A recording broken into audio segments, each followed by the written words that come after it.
यहाँ चीन के सूबाई ज़ेजियांग के शहर शाओशिंग की शिंगचांग काउंटी में वाक़ जाए की तिजारती मार्केट है।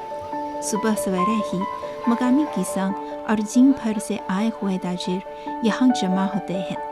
जाए की पत्तियाँ सबसे पहले चीन में दरियाफ्त की गई थी। वसीह चीनी सरजमीन पर हज़ारों सालों से जाए की मकबूलियत में कभी कमी नहीं आई है। जदीद चीन में जहाँ रोज़मर्रा ज़िंदगी की रफ्तार तेज़ से तेज़ तर होती जा रही है, जाए के फ़रोग़ को भी एक नुमायां क़ुव्वत मिली है। रोज़मर्रा ज़िंदगी में हम अक्सर चाय पीते हैं। चीन में न सिर्फ चाय से वाबस्ता सकाफत और रस्म व रिवाज की इंतहाई मकबूलियत हासिल है, बल्कि चाय से मुंसलिक सन्नत भी आगे बढ़ रही है। आज हम एक साथ चीन में चाय से मुंसलिक सन्नत के बारे में जानेंगे। मुफरत जोग्राफियाई हालात और ठोस और गहरे तारीखी माखज़ की बदौलत चीन दुनिया भर में चाय के अहम पैदावारी ममालिक में से एक है, जहाँ चाय के बागात 32 लाख हेक्टेयर से ज़ायद रकबे पर फैले हुए हैं और चाय की पैदावार 10 लाख टन से भी ज़ायद है। ये पैमाना दुनिया भर में चाय के तमाम बागात के मजमूई रकबे और पैदावार के निस्ब के मुसावत है। इलावाज़न चाय की खपत के लिहाज से भी चीन सबसे बड़ा मुल्क है। चीन में चाय की सालाना खपत 22 लाख टन से भी ज़ायद है, जो दुनिया की मजमूई खपत का 40% है। चाय की फ़रोख्त का हजम 300 बिलियन युआन तक पहुँच सकता है, जिससे करोड़ों चीनी खानदानों की पसंदीदगी और मांग की अक्कासी हो सकती है।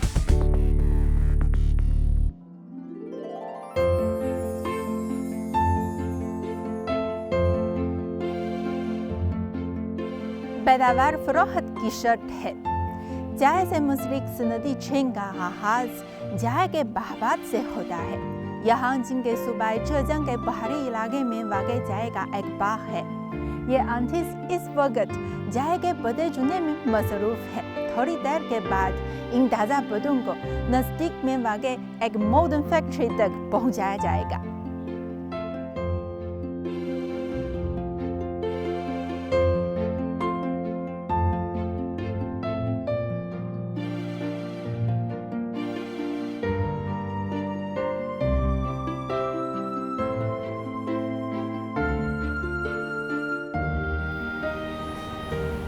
ताज़ा पौधों को पौधे से चुनने के बाद 5 पैदावारी मराहल से गुजारा जाता है और फिर ये मार्केट में दस्तयाब होते हैं। अब ये सारे मराहल मेरे पास ऐसे प्रोडक्शन लाइन पर मुकम्मल किए जा सकते हैं।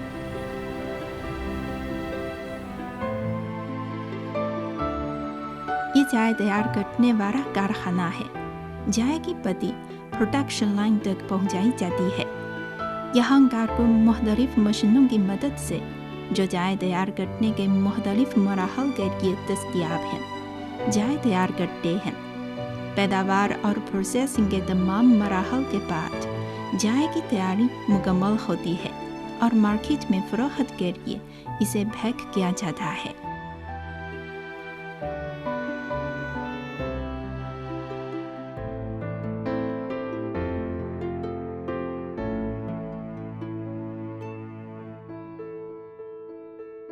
हालिया बरसों में चीन में चाय की फ़रोख्त में मुस्तहकम तौर पर इजाफा जारी है। चीन में चाय की बड़ी तिजारती मंडियों की तादाद 10 से भी ज़ायद है और जहां तिजारती हजम 10 अरब से तजावुज़ कर चुका है। सूबाई ज़ेजियांग चाय की पैदावार के लिहाज से नुमायां तर इलाका है, जहां चाय का तिजारती हजम मुल्क के मजमूई हजम के निस्ब से ज़ायद है। ई-कॉमर्स की तरक्की के साथ ही चाय की बहुत सी मंडियाँ इससे फ़ायदा उठाते हुए सार्फिन के साथ बराह रास्त राब्ता कायम रखने की कोशिश करती है, ताकि सार्फिन आसानी से अच्छी कीमत में म्यारी चाय खरीदें।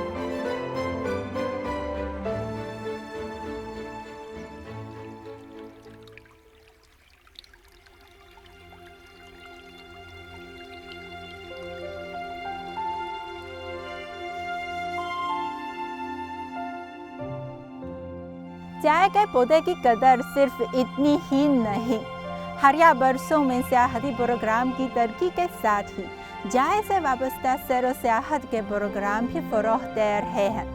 یہاں چین کی شینچانگ گاؤندی میں وسیع پیمانے پر پھیلے ہوئے چائے کے باغات مشہور سیاحتی مقامات کی حیثیت بھی رکھتے ہیں۔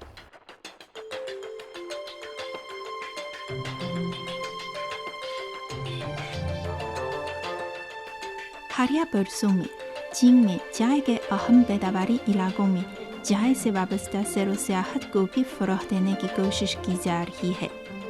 حیاتیاتی وسائل سے استفادہ کرتے ہوئے چائے سے وابستہ سیاحتی پروگراموں کو فروغ دیا جا رہا ہے۔ یوں چائے کے باغات نہ صرف چائے کی پیداوار بلکہ تفریح اور سیاحت کے لیے بھی قابل دید جگہ بن چکے ہیں۔ چائے کی ثقافت کی نمائش اور چائے سے متعلق معلومات کی فراہمی، ایسی سرگرمیاں لوگوں کو چائے کے بارے میں جاننے کے مواقع فراہم کرتی ہیں۔ یہ چائے کی چھوٹی پتیوں کی لامحدود قدر بھی ہے۔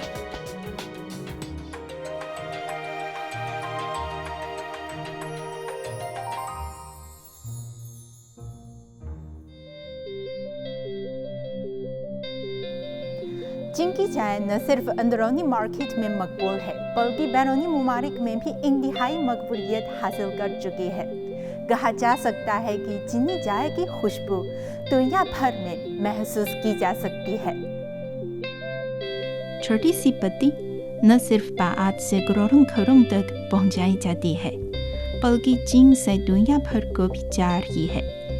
چین چائے کی برآمد کے لحاظ سے کینیا کے بعد دوسرا بڑا ملک ہے۔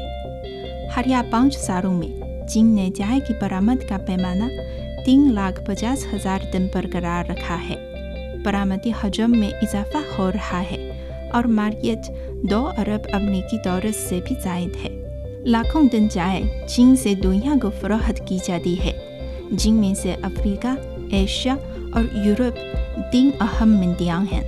سال 2013 میں چین کے صدر مملکت شی جن پنگ نے شاہراہ ریشم اقتصادی پتی اور 21ویں صدی بحری شاہراہ ریشم کی مشترکہ تعمیر کے اہم انیشیٹو پیش کیے ہیں۔